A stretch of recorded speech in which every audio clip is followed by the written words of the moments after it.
नमस्कार दोस्तों, आप सभी का स्वागत है हमारे YouTube चैनल शिक्षा सबको में। जैसा कि आपको पता है कि आप माध्यमिक कक्षा अर्थात हाई स्कूल का विज्ञान विषय पढ़ रहे हैं। तो आज मैं जो आपको चैप्टर पढ़ा रही हूँ उसका नाम है कार्य एवं ऊर्जा, और इसका मैं आज आपको तीसरा भाग पढ़ा रही हूँ। 2 वीडियोज मैं ऑलरेडी बना के भेज चुकी हूँ। अब मैं आज आपको तीसरी वीडियो बना रही हूँ आज। तो देखिए, सबसे पहले हम रिकॉल कर लेते हैं कि पिछली वीडियो में हमने क्या पढ़ा। तो पहला हमने पढ़ा ऊर्जा, टॉपिक पढ़ा था। ऊर्जा के विभिन्न फॉर्म्स बताए थे मैंने आपको। यांत्रिक ऊर्जा या मैकेनिकल ऊर्जा किसे कहते हैं ये बताया था, और स्थितिज ऊर्जा क्या होती है उसके बारे में मैंने आपको डिटेल में बताया था। तो आज मैं जो टॉपिक आपको क्लियर करूँगी उसका नाम है काइनेटिक एनर्जी या गतिज ऊर्जा। तो सबसे पहले देखिए कि काइनेटिक एनर्जी या गतिज ऊर्जा किसे कहते हैं। तो किसी पिंड की गति के कारण, मोशन के कारण उसमें जो कार्य करने की क्षमता होती है उसे ही उस पिंड की गतिज ऊर्जा कहा जाता है। जैसे कि ऊंचाई से गिरता हुआ पानी है, उसमें गतिज ऊर्जा होती है। बंदूक से निकली हुई गोली है, उसमें गतिज ऊर्जा होती है। तो ये 2 उदाहरण मैंने आपको दिए हैं।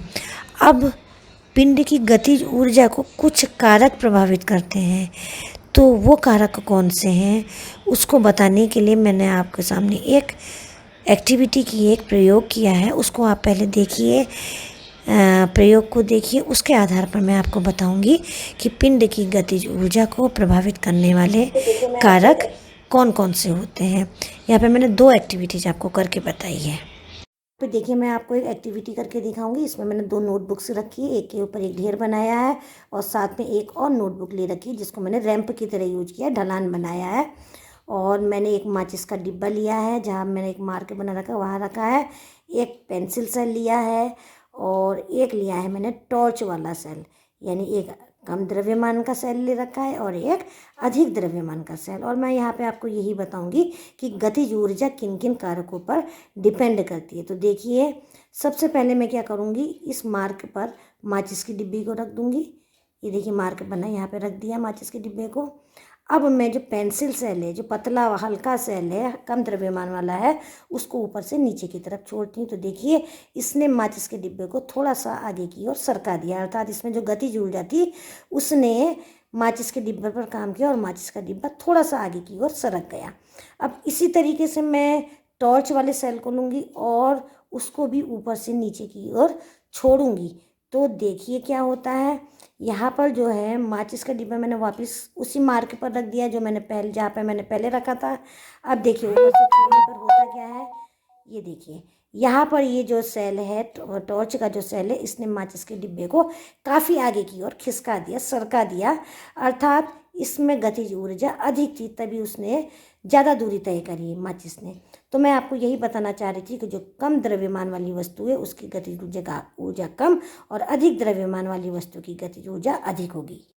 यहाँ पर मैंने आपको दूसरा एक एक्टिविटी करके दिखा रही हूँ। यहाँ पर मैंने एक स्लाइडिंग बोर्ड रखा है, स्लोपिंग बोर्ड रखा है, उसके ऊपर 2 बॉल रखी हैं, छोटी और बड़ी, यानी कम द्रव्यमान वाली और अधिक द्रव्यमान वाली 2 बॉल रखी है। और स्लोपिंग बोर्ड जो है उसके पास हमने एक फुटबॉल रखी है।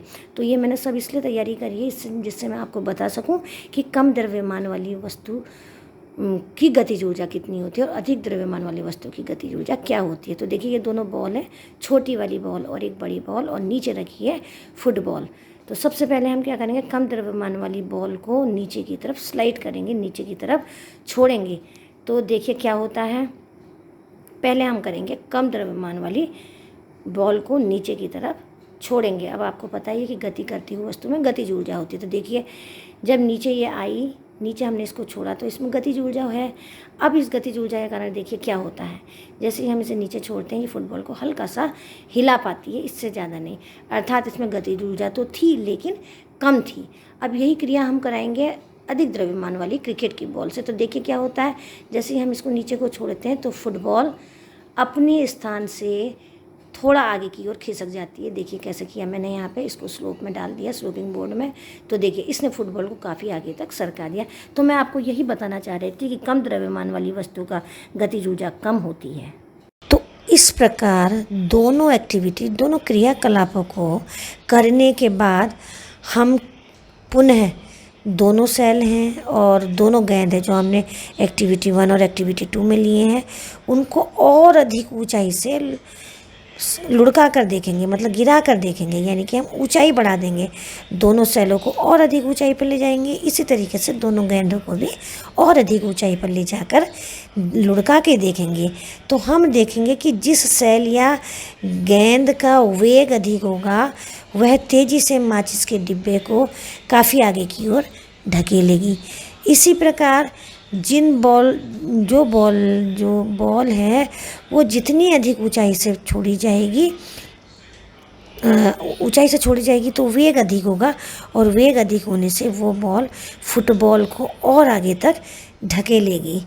यही मैं बताना चाह रही थी कि जिसका वेग कम होगा वो कम आगे तक ढकेलेगी, और जिसका वेग ज़्यादा होगा वो काफ़ी आगे तक वस्तु को ढकेल पाएगी।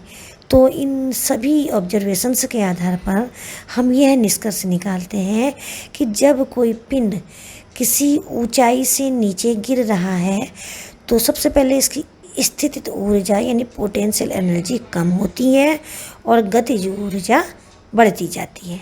ठीक है, ऊंचाई से जब नीचे को गिराया जाता है।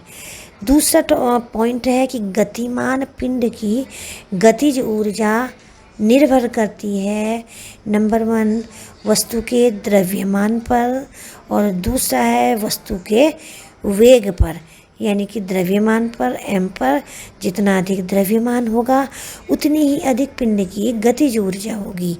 द्रव्यमान कम होगा तो पिंड की गतिज ऊर्जा कम होगी। ये मैंने आपको दोनों एक्टिविटीज़ के थ्रू समझाया है।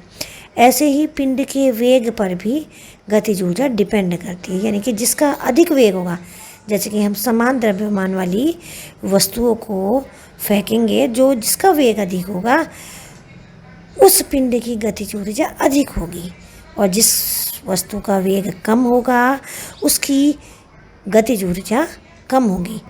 तो मैं आपको यही बताना चाह रही थी दोनों एक्टिविटीज़ के माध्यम से।